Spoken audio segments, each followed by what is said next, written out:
Assalamualaikum Mustafa. Waalaikumsalam. Gimana kabarnya hari ini? Alhamdulillah sehat. Lancar ya puasanya? Apa nih yang bisa saya bantu?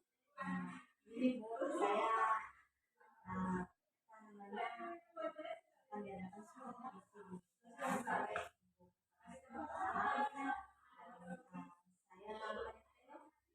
akan melihat SPP yang berdifferensiasi. Nah, saya masih belum terlalu paham cara menyusun SPP. Mereka sebenarnya sudah membuat beberapa bagian, karena saya ada beberapa kendala dalam melakukannya. Mungkin ibu bisa membantu apa yang mesti harus saya lakukan agar bisa persiapkan.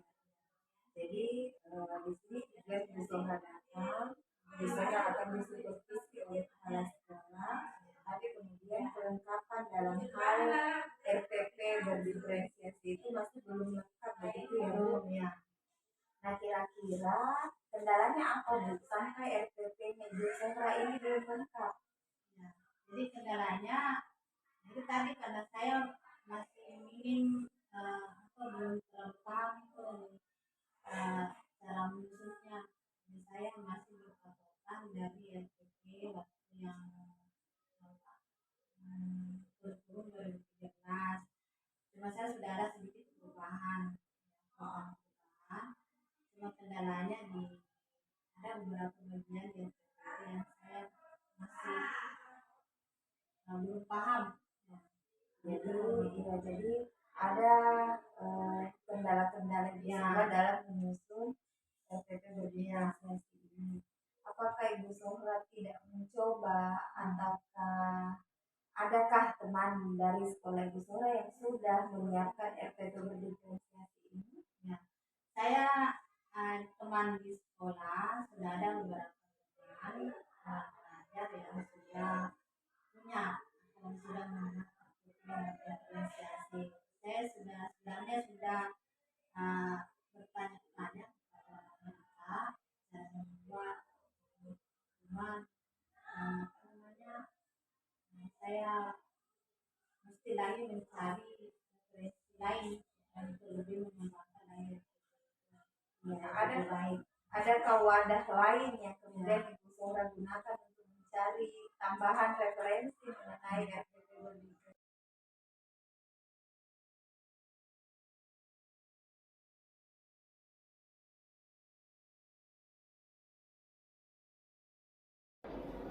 Assalamualaikum warahmatullahi wabarakatuh. Waalaikumsalam. Bagaimana kabarnya setelah proses pembelajaran hari ini? Alhamdulillah sehat dan saya merasa senang setelah disupervisi oleh ibu dan saya bisa mendapatkan pengalaman yang sangat menarik dan sangat bermanfaat untuk saya ke depannya dan untuk siswa dan ya. Iya, jadi Ibu Sohra senang dalam menyajikan tadi pembelajarannya begitu ya Bu? Iya, senang sekali Bu karena sangat bisa memotivasi saya, memotivasi siswa dan sangat menarik dalam proses pembelajaran. Iya. Nah, apakah proses pembelajaran yang Ibu Sohra lakukan tadi itu sudah sesuai dengan rancangan pembelajaran yang sudah Ibu Sohra buat? Ya, sesuai dengan rancangan yang telah saya buat, ya saya sudah melaksanakan sesuai dengan langkah-langkah. Cuman ada beberapa hal yang masih kurang, yang mungkin perlu nanti harus saya kembangkan ke depan karena terkait ada kendala-kendala yang siswa yang tidak mampu untuk mengikuti alur yang sudah saya rancang itu dengan baik. Iya. Jadi Ibu Sohra menemukan kendala ada beberapa siswa yang tidak mengikuti alur pembelajaran Iya. yang Ibu Sohra buat. Nah, Iya. Ibu Sohra mengatakan bahwa ada sebagian peserta didik yang tidak mengikuti alur yang sudah Ibu Sohra rancang. Ya, jadi ada beberapa bagian proses pembelajaran siswa yang atau beberapa siswa yang tidak mampu untuk menerapkan alur itu, seperti dalam hal tanya jawab. Misalnya kita guru melakukan tanya jawab kepada siswa, ada beberapa siswa yang saya temukan tidak mampu untuk menjawab, tidak mampu menjawab. Samping itu pada saat melakukan presentase hasil di depan, namanya presentase kelompok, ada beberapa kelompok atau siswa yang tidak mampu menyajikan hasil karya mereka di depan dengan baik karena terkendala dari kemampuan komunikasinya yang kurang. Iya, begitu Bu. Jadi dari kesulitan-kesulitan yang ada Ibu Sohra dapatkan di dalam kelas, kira-kira apa yang menyebabkan sampai munculnya siswa yang seperti itu? Dari yang saya amati, siswa-siswa di kelas itu memiliki kekurangan kemampuan, misalnya kemampuan berbicaranya kurang karena dia mungkin merasa malu, atau kepercayaan diri yang kurang, atau bisa juga karena kemampuan pemahaman materinya yang kurang, itu yang menjadi kendalanya. Ya. Nah, dari situ upaya apa yang kemudian Ibu Sohra akan lakukan untuk menanggulangi masalah yang tadi itu? Ya, jadi pada saat proses itu mungkin saya belum menemukan solusi yang ini ya, karena saya perlu dulu pelajari mengidentifikasi permasalahan-permasalahan yang dihadapi oleh siswa tersebut. Ya, jadi untuk kedepannya saya akan membuat lagi suatu proses atau kegiatan yang bisa memotivasi mereka ini untuk bisa lagi lebih interaktif di dalam kelas. Iya. Nah, upaya yang akan Ibu Sohra lakukan untuk membuat pembelajaran yang interaktif, langkah-langkahnya seperti apa? Ya, jadi kedepannya nanti saya akan membuat membuat perencanaan atau planning sebelum saya masuk di kelas mengajar. Saya akan membuat suatu instrumen untuk melakukan identifikasi kepada siswa yang memiliki kekurangan. Saya akan bagi mereka di dalam beberapa kelompok sesuai dengan bakat dan minat, dengan memberikan instrumen gaya belajar ya, mulai dari siswa yang berbakat di bidang visual saya akan kelompokkan, berbakat di bidang audio dengan kinestetik.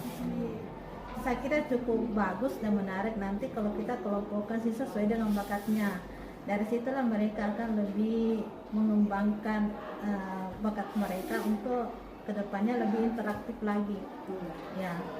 Ya, jadi upaya yang nantinya akan Bu Sohra lakukan membagi siswa-siswa kita nantinya dalam beberapa kelompok sesuai dengan minat dan bakatnya mereka. Ya. Nah, kalau Ibu Sohra inginkan dan pada saat proses pembelajaran di kelas, seberapa persen ketercapaian yang ada? Yang saya inginkan? Iya, yang Ibu Sohra inginkan. Oh, yang saya inginkan ya, kita menginginkan sebenarnya maunya ya maksimal 100% Bu, tapi harapan saya ya 100% maksimal. Untuk sekarang ya, 70%. Per saat ini tercapainya sekitar 70%. Dan nantinya Ibu Sohra akan tuju 100%, insya Allah. Ya, insya Allah. Ya. Dengan upaya-upaya yang Ibu Sohra lakukan tadi. Nah, kira-kira kapan Ibu Sohra akan mulai mencoba untuk merintis langkah-langkah yang akan Ibu Zohra tuju ke pembelajaran selanjutnya. Ya, jadi kita melakukan pendekatan emosional kepada siswa-siswa yang tadi. Saya akan fokus ke siswa-siswa yang tadi memiliki kekurangan dalam hal interaksi, maka melakukan pendekatan emosional. Dan Ibu Zohra akan memulai itu kapan? Insya Allah akan saya mulai setelah saya buat ini. Insya kedepannya pertemuan berikutnya kita upayakan untuk ini sambil merancang program yang lebih bagus lagi ke depannya. Iya. Mungkin sudah jelas ya Bu. Ya. Dan Ibu Zohra sudah dapatkan bahwa akan mempersiapkan pembelajaran yang lebih menarik lagi ke depannya dengan mencoba membuat pembagian kelompok yang sesuai dengan minat dan bakatnya murid-murid kita. Selain itu melakukan pendekatan emosional. Ya mungkin menarik sekali, dan insya Allah saya akan menunggu hasilnya nanti bagaimana proses pembelajaran Ibu Zohra selanjutnya dengan langkah-langkah yang Ibu Zohra susun saat ini. Iya, insya Allah. Insya Allah. Terima kasih Bu untuk proses supervisinya, dan insya Allah kita akan berkembang bersama dan belajar bersama. Terima kasih. Assalamualaikum warahmatullahi wabarakatuh. Waalaikumsalam.